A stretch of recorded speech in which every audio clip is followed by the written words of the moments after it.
Welcome to the RadioU podcast. Coming up, if this is Jake Paul's next fight, then I'm not interested. Also, Disney, please stop ruining our childhood. All that and more on the way next. The brackets were revealed yesterday. And I am talking about the RadioU Music Madness bracket, of course, but also the NCAA tournament brackets. It was Selection Sunday. Allie, the brackets are here. How do you feel about them? I mean, I feel like there's probably some questions that I have for some of the things. Like, I was surprised that Michigan did not move above Purdue, even though they won the Big Ten tournament, championship or whatever. And then also they beat Purdue both times that they played them, had more wins, less losses. So I had some questions, but overall, I think it's fine. Yeah. I a lot of years you get the black brackets and it's like, wow, how did this number one seed get so screwed? There's so many, they have such a tough region, and I haven't seen that this year, but I think that's because everybody's focused on the egregiousness of North Carolina making it into the tournament. Yeah. Over the course of the season, I don't follow college basketball super closely, but I did follow it enough to know that UNC is no good. That they lose to every good team they play. Yeah. And I know that you can attest to this because I've looked at bracketology in recent weeks and been in here complaining, like, why is UNC anywhere near the tournament? Right. They've lost to every team they've played that's anywhere, that's halfway decent, and they still made it into the tournament. And did you see this, Allie, that their athletic director, who is the chair of the selection committee, gets over $100,000 just for the fact, $100,000 bonus just because UNC made the tournament?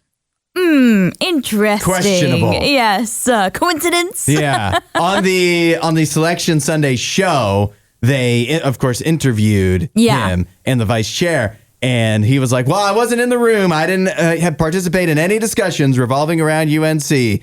And but to me, like, okay, he wasn't in there going, yep, put UNC in, because obviously that'd be a huge conflict of interest. But he's dealing with all those other guys in there. And, like, you think he's not, like, they're not thinking, well, we can really help Bubba out here. Right. His name is literally Bubba. We could help Bubba out here. Like, why wouldn't we help our guy? We've been in here having a good time doing the selection committee stuff for a while. We've shared a few laughs. Maybe Bubba gets his $100,000 this time. And next time when my school's the one in question, maybe it'll work out for me. Exactly. Maybe Bubba will take care of old me. It's the influence, yeah. the subtle influence. Even though you may not be there in the room to say your piece about your team, I'm sure that there has been mention outside of, when they're meeting, of him talking about how the basketball team is so good or whatever. Everybody just thinks they're nothing, but actually they're great. Yeah. And, who knows? But you really got to give us credit. Credit for scheduling so hard. We played so many. We tried so many tough games. We lost them all, but you got to give us credit. For at least trying. Yes. I can hear him saying that. Yeah. I love how the selection committee too, and it doesn't matter because UNC is probably going to lose in their first 4 game or whatever. These teams that get in as the last at-larges typically don't do very well. Obviously, there's the exceptions that have made deep runs, but it doesn't actually matter that much. But wouldn't it be nice if it was like Southern Illinois was the one that got the benefit of the doubt instead of North Carolina? Yeah. Yeah, no, I like to see those other teams that don't make it into the tournament that often finally get a shot at it. Their celebrations are far, they're just bigger and better because it's like they'll never get this opportunity again, at least for those players. Yeah. So for UNC, I agree. This is a disappointment. Even if they, for their season, it's a disappointment. They made it in, but unless they win the championship, it's still a disappointing season. Sure. And do you take it personally because Ohio State got left out? I don't think they did anything this season to earn a spot. They didn't. That's what all the UNC fans are probably saying too. We didn't do anything to earn it, but I'm glad we're here. Yeah, well, I mean, I would have been happy for us to have an opportunity to compete, but I know we wouldn't have gotten very far. We wouldn't have won. They just were inconsistent all year, played down to every bad team that they played. They played up to the good teams because they had some good wins. They had some good wins against non-conference teams that are now in this tournament as like 1s and 2 seeds, but they did nothing to make me think that they would make any sort of feasible run in the tournament. Well, it didn't stop them from putting UNC in. I'm fired up to fill out 1 million brackets, though. All right. You can compete against us. The link is posted up on the RadioU socials, and you can vote in our RadioU Music Madness bracket at RadioU Official on Instagram. It's got all the good stuff you need. Disney, what are you doing? All right, I got to be honest, Hudson. Yeah. I am so tired of these remakes from Disney, these so-called live action remakes. Yeah. The trailer for Lilo and Stitch was just recently dropped, and it did well. Disney's actually kind of bragging about how well it did. Oh, yeah? Got lots and lots of views.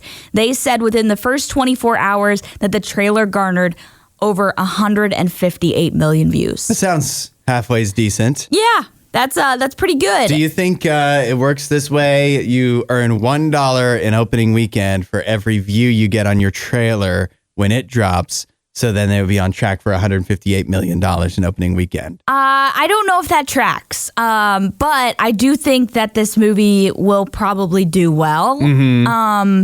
But we'll see, because the other one that is actually above Lilo and Stitch as far as getting more views for Disney with these live action remakes was The Lion King, and that made over $1 billion. Yeah, that was very successful. Yeah. For some reason. It did a lot better with the views. It got 224.6 million in its first 24 hours. So you're saying Lilo and Stitch is going to make even more than $158 million? Well, it could make more than that overall, but I doubt it'll open with that amount of money. It is, May 23rd? That's right around Memorial Day weekend. Yep. I don't know. We'll see. Because people love taking their kids to the movies. That's the one thing that stands the test of time. Yeah. You never know with like a general movie, even if it's a superhero movie or whatever, is it going to do well? But if you put out a movie for kids, people go. And I guess they buy extra tickets because they have to bring the whole family. Yeah, they got to bring the whole fam. I mean, there's a formula to this. We understand that. But I got to be honest, Hudson. Yeah. I watched the trailer and I'm not a fan. I love Lilo and Stitch. Yeah. It's from my generation of Disney films, so I grew up with watching that movie. I love it. And I just feel like this just doesn't capture the same magic. It's actually kind of ruining the magic for me. How can it ruin? You just don't watch it. I won't.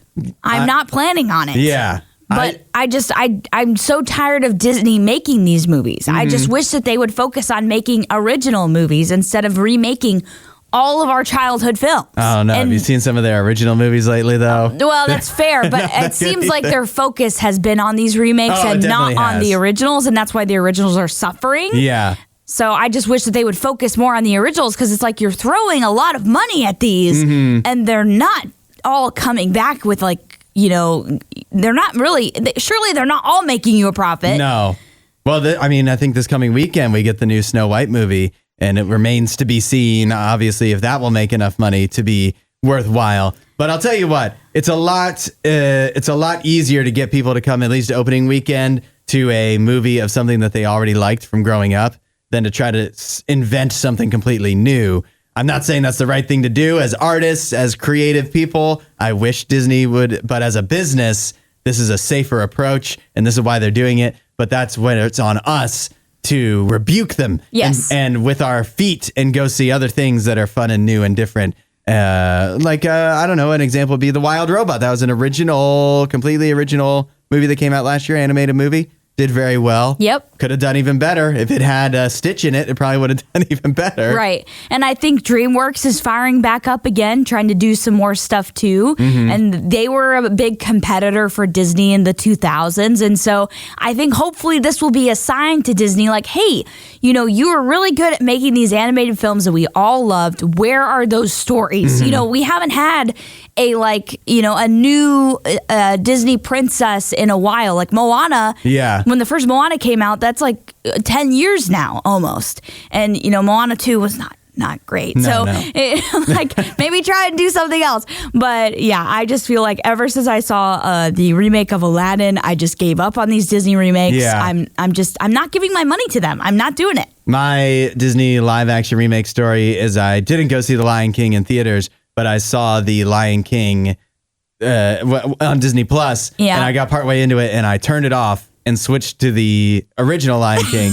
because I'm like, this is the exact same, but this is the new one is worse. Yes. Like nothing has changed except you've made it less fun by making it look real. Yeah. I don't want to watch National Geographic. I want to watch a cartoon fun movie for children, even though I'm an adult. Right. Yeah. Most people don't realize how non-expressive animals are in their faces. So it's like when you have it's still animated, but a non-animated animal, you know, like how they drew them in The Lion King or The Little Mermaid, for another example, because the animals and the fish and The Little Mermaid also looked really weird. Yeah. It just doesn't I didn't even mess with translate. that. Yeah. No, it's bad. I'm with you. The Lilo and Stitch live action trailer doesn't excite me. No. There's some things I like about it, but not enough to go watch it. No. Ali, tell me if you think this is fair or foul, and people can chime into at 877-2-RADIO-U. We've got a couple on vacation in Hawaii at the Moana Surf Rider Resort in Honolulu. I believe it has no connection to Disney whatsoever. Oh, okay. I was Just like, is this a Disney thing? No, I don't think it is. And so they, they do a proposal there at the resort, at one of the restaurants in the resort. The husband gets down on one knee, asks the woman to marry him. She says yes. He flings her around in the air. Everybody's clapping and whatever. It seems really sweet. The restaurant, of course, offers them free drinks. It's pretty normal, right? To celebrate. They later admit it was fake. They're already married. They've been married. They just did it to get the free drinks. They're already married. Yeah. Oh, no. Is that wrong? I would say it's wrong, yes. Because, you're lying. Somebody said on the post, they said, you steal from the restaurant you were at. You're proud enough of doing so to post it on X.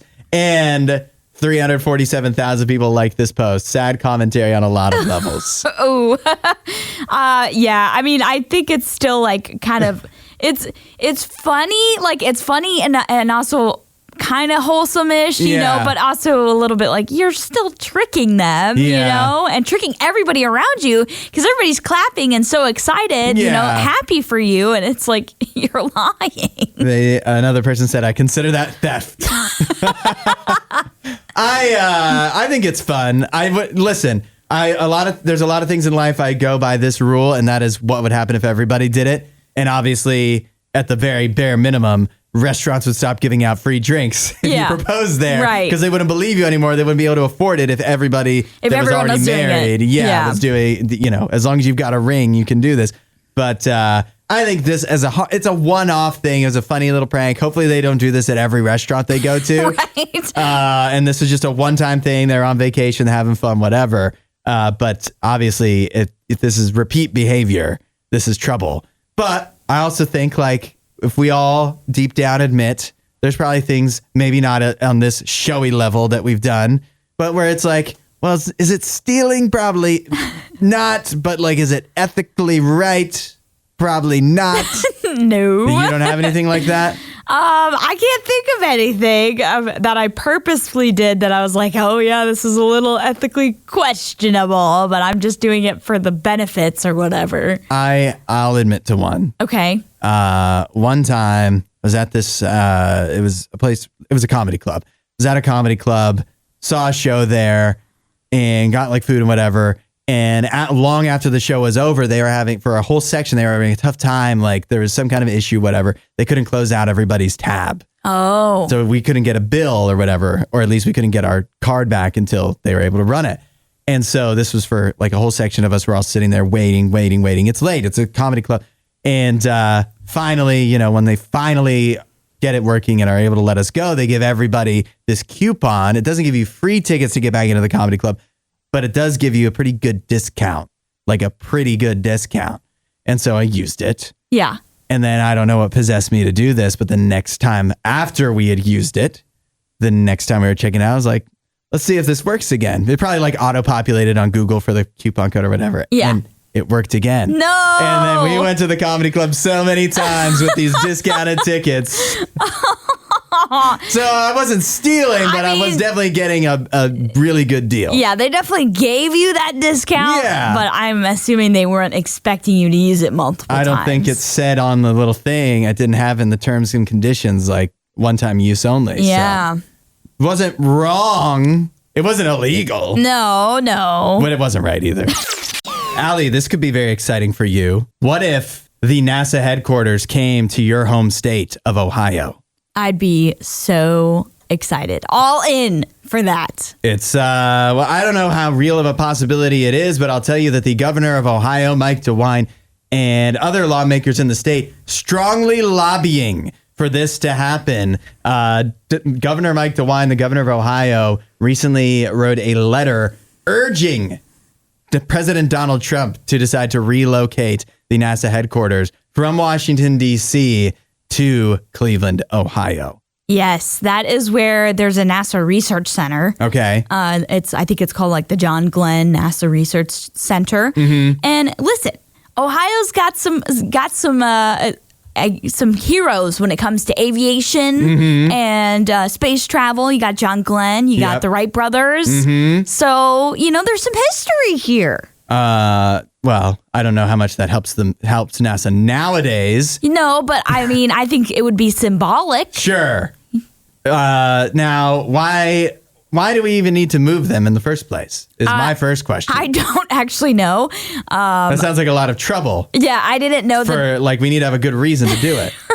I didn't know that this was actually even a thought or a plan, but I guess President Trump has said that he wants some of these things to move to different states instead of all just being in Washington, D.C., which, I mean, I'm okay with. Like, if you're able to move them and maybe give more jobs to different states, or also like some of the pride of those states. It would match with Ohio with the aviation thing, or I don't know if there's some other examples that would fit in different states as well. So I don't hate it. I don't know if I want to get into all that, but I do. So when I first saw this headline, I was like, whoa, so like Ohio would get to like launch rockets and stuff. But this is not that. Yeah, and no. so it's a lot less exciting to me. Yeah, Ohio, I don't think is in a good position as far as like where launches need to happen. There's specific, like in a sense, we're kind of lucky that we have the locations we do in the United States, Florida and Texas and whatever, because you can't just launch stuff from any old where and get it to land where you want, right. Which is something I just recently learned. So here's something I just learned over the weekend. You might be proud of me. I watched this video where, like, if we want to get to Mars, it's like, I'm always thought, and I know this is wrong, but like, who hasn't thought that it's just like, okay, you see Mars straight ahead, you just shoot it, and like, we'll hit Mars one day. Like, you just aim at Mars, and it goes. But because of the orbits, you have to like carefully plan up the orbit. And so that was the same problem with the International Space Station with the astronauts that we're just now rescuing finally. Yes. But part of the reason why it's taken so long to get them is because you can't just, it's like, okay, we're right under the International Space Station. Let's go now. Nope. Like, you have to launch, and then it's got to go, okay, adjust the orbit, right. and it's got to sync up, and it's very difficult. And so all that said, that's what I learned. Yes. And Ohio wants the NASA headquarters in Cleveland, which would involve no launches whatsoever. And so, at the end of the day, I guess I just don't care. I mean, obviously, if you didn't know the whole thing of like you have to time your stuff. I mean, we've talked about Voyager 1. How did you not get that from when I mentioned Voyager?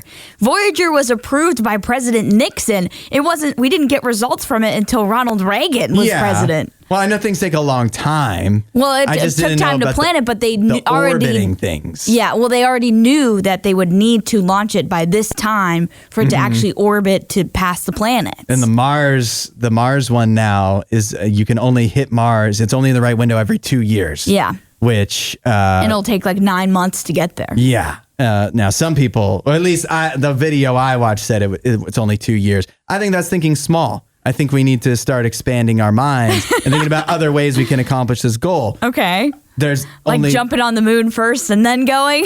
Perhaps. I don't know. I just think we need to be creative if we even want to go there, which I think could also be a waste of time. Yeah.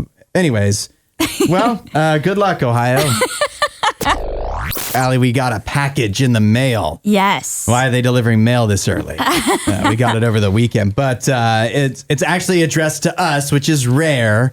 We got a package from our friend Chad in Pennsylvania. He's a listener. And Allie, anytime Chad from Pennsylvania sends something, it's always been good in my experience. Okay. He sent us, so we see here we have jerseys. I have a note in my package. Chad says, "Happy belated Christmas, Hudson. My apologies for this being late. I thought another jersey was in order. I remember you saying you always wanted a Pedro Martinez jersey. Granted, it's not the Red Sox, but I thought with your love of the defunct Expos would be equally awesome. Enjoy." From Chad. And so Chad got me, this is amazing, a Montreal Expos Pedro Martinez jersey. He knows me so well. He must listen a lot. I was going to say, that is you to a T. It's so sick. And it's got the Cooperstown collection patch on the bottom there. Oh, that's awesome. All the things I love. It's a throwback. Pedro Martinez, who is awesome. He's the GOAT of pitchers. And it's Expos, which makes it automatically a throwback. But I mean, this thing is amazing. And Allie, you got something from Chad too? Yeah, I also got a note from Chad. He said, "Happy belated Christmas, Allie. Welcome to the RadioU family." Thank you so much, Chad. He said, "It's been great listening to you and Hudson in the mornings. I enjoy how you enjoy sports and speak from the heart pretty much about everything." He says, "I hope you enjoy this throwback Cleveland jersey, especially during the upcoming season. Enjoy, Chad." So there, gave it away a little bit. But yes, he got me a throwback Cleveland Indians jersey. It is like the cream color. Oh, I love that. So sick. It's also got the Cooperstown patch, which if you don't know, Cooperstown is the home of the Baseball Hall of Fame. Mm-hmm. And so, yeah, it's really, really sick. And thank you so much, Chad. Yeah, Chad, thank you so much. You are awesome. He once prior sent us a package. For me, he gave me a Dominic Hasek throwback Buffalo Sabres jersey. And these are the real deal too. Like these are not, these aren't the rep. These are the high end is what we'll say. Yes. I did not realize this. So this jersey doesn't have a name on the back like yours with Pedro Martinez. This is a Satchel Paige jersey. Whoa. It says here on the bottom, 1948 Satchel Paige. I was trying to figure out, I was like, I know it's an older jersey because of the way that the eye looks. And they haven't worn cream in a long time. They haven't worn cream in a long time, but they changed this eye, later on. And so, that's so cool. Yeah. Wow. Number 29. Okay. Satchel Paige. Look at that. I love that. Thank you, Chad. Chad is awesome. Thank you so much, Chad, for sending us the package. You know, a lot of people, we get gifts every once in a while. It's fairly rare, so we really appreciate it. But people do give to RadioU. That's a gift to us as well. Yes. To just keep RadioU going. And so we always appreciate when people do that too. Even more. Well, I don't know. Equally. Because I can't wear a donation, but I can wear this jersey over and over again, which I will. But you can also give to RadioU at RadioU.com. And that keeps RadioU on the air. It's really not even a gift to... It's a gift to Allie and I, but even more so is a gift to everyone that gets to hear RadioU and gets to hear us because of you giving. So thank you, Chad, for helping out. And anybody who gives to keep RadioU going at RadioU.com with our fundraiser coming up. Jake Paul still looking for his next fight. How can he possibly follow up and top his bout with Mike Tyson from this past November? We may know who he will fight next, and it is one name that could possibly even be bigger than Mike Tyson. It's Floyd Mayweather. Yes. Floyd Money Mayweather. Him and Jake Paul have been going back and forth on social media and on Jimmy Fallon and whatnot. Basically, each accusing each other of not being willing to fight each other, which is, a lovely, beautiful dance that usually many times eventually leads to them agreeing to fight each other. Right. Yeah, this is the buildup. I feel like this is always planned. You know what I mean? Yeah. Oh, yeah. Like, this is always like, we're going to make it seem as if we're really angry with one another, and we're going to let the tension and each build. other's ducking each other. Yeah, we keep saying disses to one another, and eventually we'll give in and say, all right, I've had enough. I'm going to fight you, you know? And yeah, it just builds that excitement. Now, Floyd Mayweather would be, he's an amazing boxing name from history. However, he's never lost. He is 48 years old as of today. Yes. So not quite as old as Mike Tyson, and definitely, I would say, at 48, in a much better shape than Mike Tyson would be. Yeah. Even when Mike Tyson was 48, I don't think he was quite feeling as good as Floyd Mayweather probably does. Yeah. But here's the thing. Floyd Mayweather already fought Logan Paul, and that was one of the all-time shams of a fight. Yes. And so the good news is if he fights Jake Paul, he will not lose. Floyd Mayweather will not lose like Mike Tyson lost, because Floyd Mayweather has never lost, and he's not going to take a fight that he will lose. Yeah. That he thinks he has any chance of losing. I didn't watch the Logan one with Logan Paul. So he won that one, but it was a sham? It was a draw, I believe. Oh, yeah, okay. It was a thing where, there was no actual winner. We'll call it a draw. That is exactly what I would anticipate if he fights Jake Paul. Lame. He will not fight to win, but he knows he will not lose. Yeah. And they probably like the accusations is that Logan Paul and Floyd Mayweather planned it. Agree. That was part of the agreement that nobody was going to win, that Logan Paul would definitely not, or that Floyd Mayweather would definitely not lose. Yeah. But that he also wouldn't just beat Logan Paul like he very well may be capable of doing. And because it's an exhibition and not an actual, really sanctioned fight, they can get away with that. Yeah, which is so annoying because it's like I would much prefer Floyd Mayweather to just go ham on him. Like what he did against Conor. Right. All those years ago. Yeah. Because that's like 10 years ago now. Floyd Mayweather, he's undefeated against the greatest boxers in the world.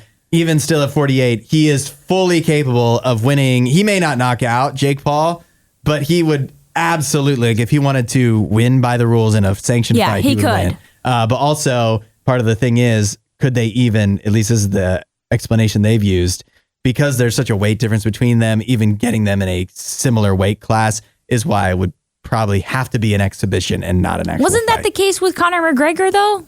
I felt like they weren't in the same weight class. Yeah, I don't remember because, going back that far. Floyd Mayweather, is he like a flyweight, or because he's pretty slim? Yeah, he's definitely on the lighter side. Yeah. I don't have all that off the top of my head. But either way, it would be a big name for Jake Paul to fight. But if we've already seen Floyd Mayweather fight a Paul brother, and we know how it goes. And so don't be duped if they agree to this. It will not be a real fight. I can tell you that today, right now. We all know we will be duped, though. Yeah. We'll watch it because it's going to be on Netflix, and we don't have to pay per view and all of that stupid stuff. I'm not going to be fooled. I'm standing strong on this one. You at least have to fight somebody that I don't already know is going to be fake. Let's do our Monday tradition, the box office breakdown, looking at what made money and what didn't in theaters over the weekend. And I'll tell you, this weekend, it's what didn't. The lowest box office of the year so far, shockingly. Wow. Only about $54 million in tickets total for all movies. Wow. When we talked on Friday, the Weekend Watches, we talked about how there's so many options for everybody to go see. People just did not go see them at all. And didn't Moana 2 just come out on Disney Plus? I think so. Yeah. Moana 2 is on Disney Plus. A lot of people stayed home. The Electric State was the big Netflix release, which was a very expensive movie. I don't think that is probably worth its money, but I feel like a lot of people still probably check that out because Netflix probably promoted it a lot. Yeah. So number one at the box office, you probably wouldn't guess this, maybe you would, was Novocaine. Oh, the Jack Quaid movie. That was the new Jack Quaid movie that led the box office with just $8.7 million. Oh, that led it? Yeah, that was number one. That's not good. Number two was Mickey 17, which has already been out for a week with Robert Pattinson. That made $7.5 million Okay. in week number 2. And then number 3 was Black Bag, which had amazing reviews. The new Steven Soderbergh, Cate Blanchett, Michael Fassbender movie. That made $7.5 million as well to come in at number 3. So they were all really bundled up quite close to one another, but none of them made a lot of money. Then the Looney Tunes movie was down at number 5 because it was behind Captain America, and The Last Supper also in there as a new release at number 6. So just a bad weekend all around for the box office. I wonder why. I mean, I would imagine it's because there was just so much going on at home. You're watching basketball. Yeah. You're watching, Moana 2 apparently. And just different stuff. Bad weather in parts of the country that would make you want to not go out and make things dangerous. And then otherwise, maybe good weather and for the first time. Right. And you're like, let's do something outside and not go to the movies. And none of them are like franchises or anything, and it's hard to get, like, as much as Black Bag has great reviews, it's hard to get people to go to something that they have no familiarity with at this point. I feel like that movie also was not promoted very well, because I remember the only time I saw a trailer for it was once, and that was ahead of Nosferatu, and that's been several months ago now. That was back in December, and I hadn't seen anything since until we talked about it, where I was like, oh yeah, I remember watching the trailer and thinking that was going to be really good, and with the reviews, I do want to see it. Yeah, I know. I want to see it too, but it was not a thing where it's like, I got promoted it a bunch ahead of time to be like, plan ahead to see this. Right. What have you seen lately, Allie? I've been watching House of David on Amazon Prime still. They are releasing an episode every Friday now. And I got to say, the drama is getting so good, Hudson. Even though you know what happens. I know what happens, but I mean, I'm loving it because obviously they insert other things into it and make it, intriguing or whatever. But, the story itself from scripture is obviously intriguing. But yeah, I'm having a good time watching it. I want you to watch it now. I will have to. Do I even have Amazon Prime? I don't know. I'll have to work on that. I'll have to see if I can find a password. I have been also in a TV show era. Okay. As of late, Severance, White Lotus, Daredevil. But I did squeeze in one movie. Okay. A classic kids movie that I watch every couple of years. The Brave Little Toaster. I have heard of this. You've never seen it? I think I have seen it, but it was many, many years ago. If Disney wants to make a live action remake of something, remake The Brave Little Toaster. In fact, Disney don't do it. Let Pixar do it. There won't, and nobody will be able to leave the theater without weeping. Yeah, there won't be a dry eye in the entire audience. You didn't know a toaster could make you feel so much. And the music, the real reason I watched The Brave Little Toaster, the music. Great songs. I need to rewatch this. It's been too long. It's just, you know what? It's not the original Brave Little Toaster. You know where it is right now? Just on YouTube. It's not on Disney Plus? It's not on. The sequels are on there, not the original. Weird. But the full movie is on YouTube. Okay. At least it was this weekend. Okay. And that's how I found it. Do you buy this as a practice that some parents now, when they throw birthday parties for their kids, are requiring the other parents to tip them if they want their kids to be able to allow to participate? What? Do you buy basically charging your child's friends' parents a tip to be included in the birthday party? That's crazy. That is absolutely insane. So, Allie, your answer is a hard no, you do not buy it. Yeah, an absolute hard no. Because why in the world would you do that? I mean... Well, everything is more expensive. Inflation is running rampant. You try throwing a birthday party for a child? It's hard enough to throw a birthday party for one child. Forget about an entire class of them. Listen, I understand that, but also here's the unspoken rule about this whenever there are, birthday parties or whatever. The unspoken rule is, all right, I scratch your back, you scratch mine. So I'm inviting your child to my kid's birthday party, and then you invite my child to your kid's birthday party when that comes around.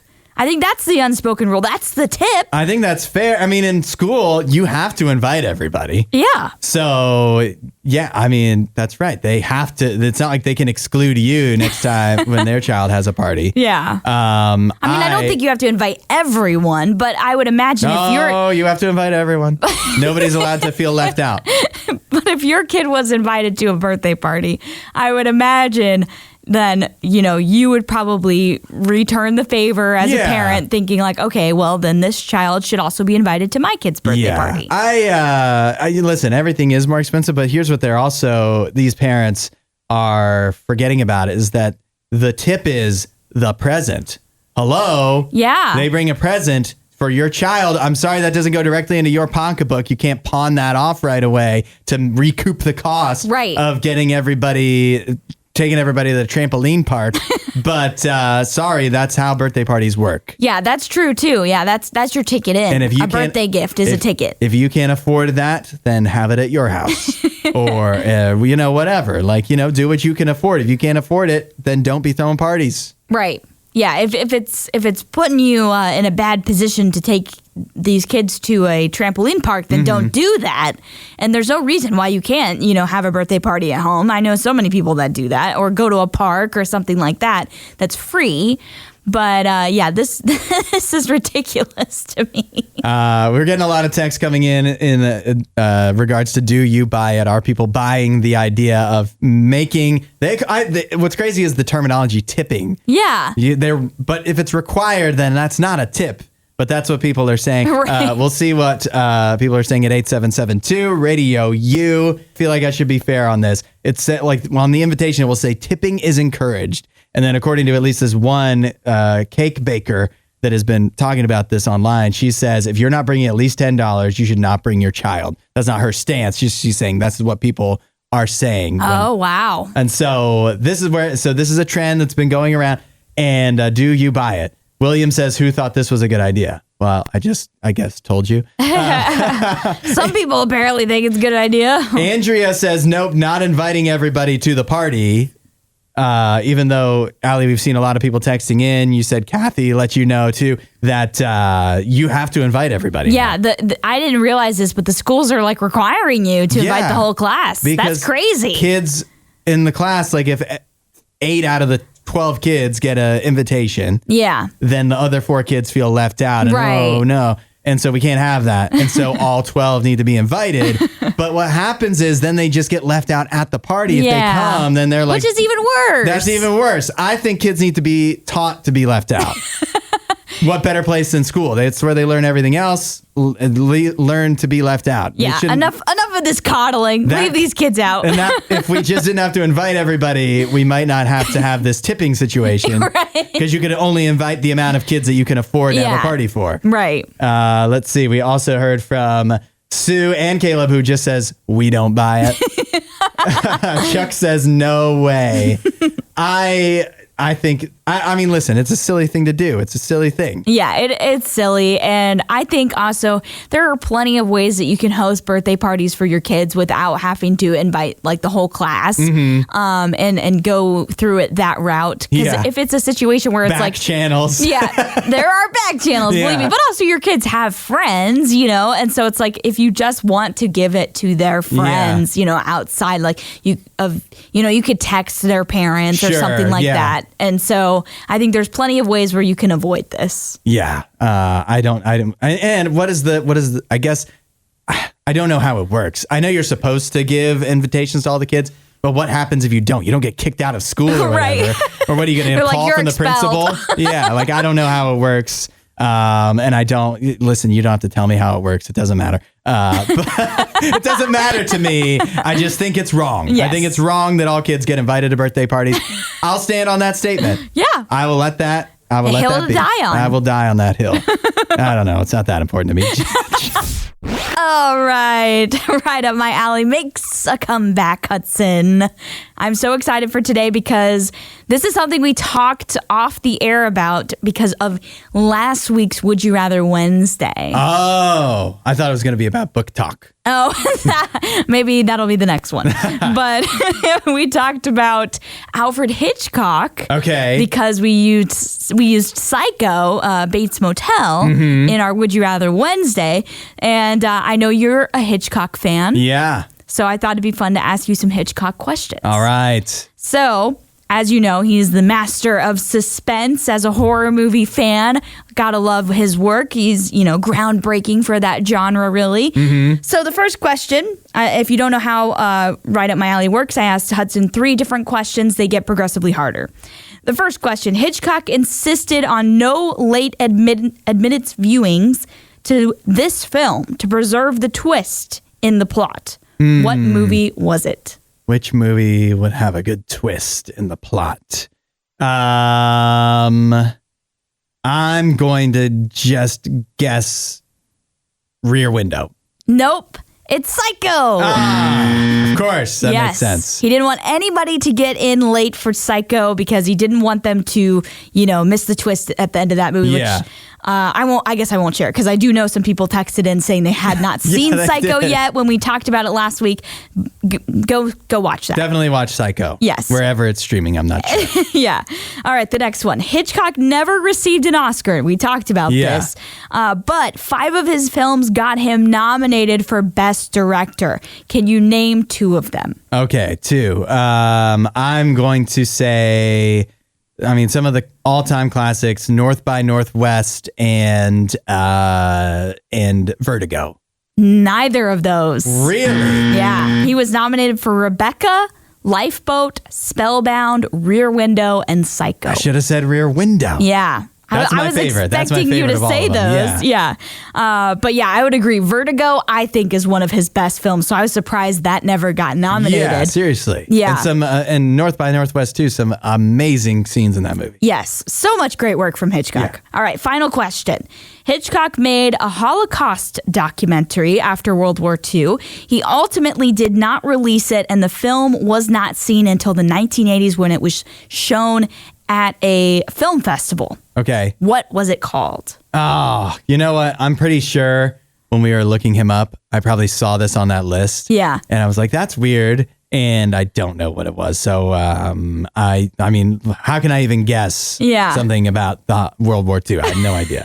It was called Memory of the Camps. Yeah. It was pretty crazy. He actually hired film cinematographers to go to different camps that were in Germany and get footage.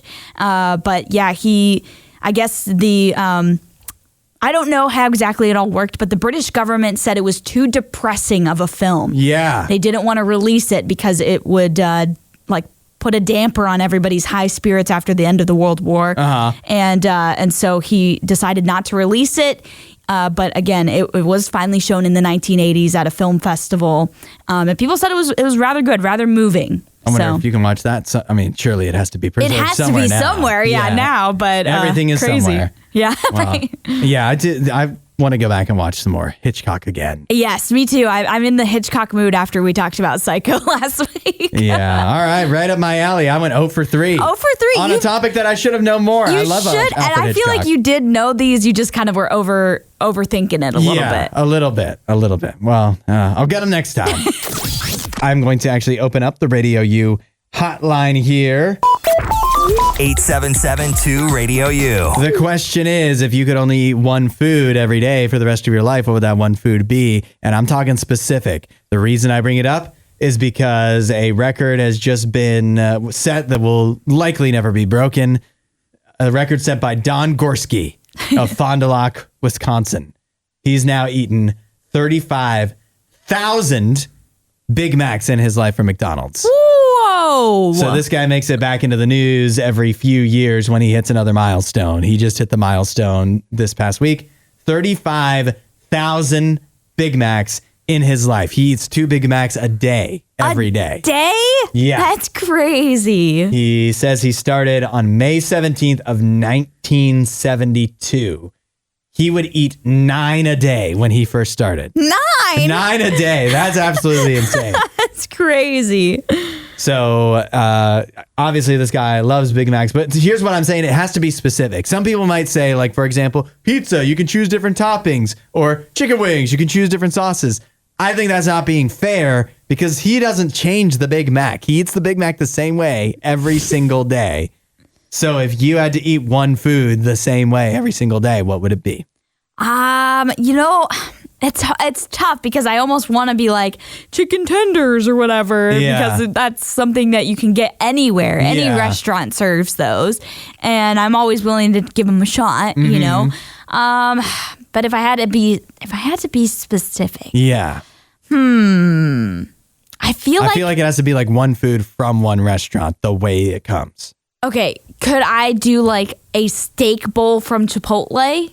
It has to be the same ingredients every single time. I order it the same way each time. And you're going to order it the same way for the rest of your life. Apparently, that does sound miserable, but I feel like I would go with something like that because at least it has some variety in it versus it just being like a Big Mac or like, you know, this chicken thing or whatever. Chipotle. I didn't even know you liked Chipotle that much. I do. I don't eat it a lot, but I do like Chipotle.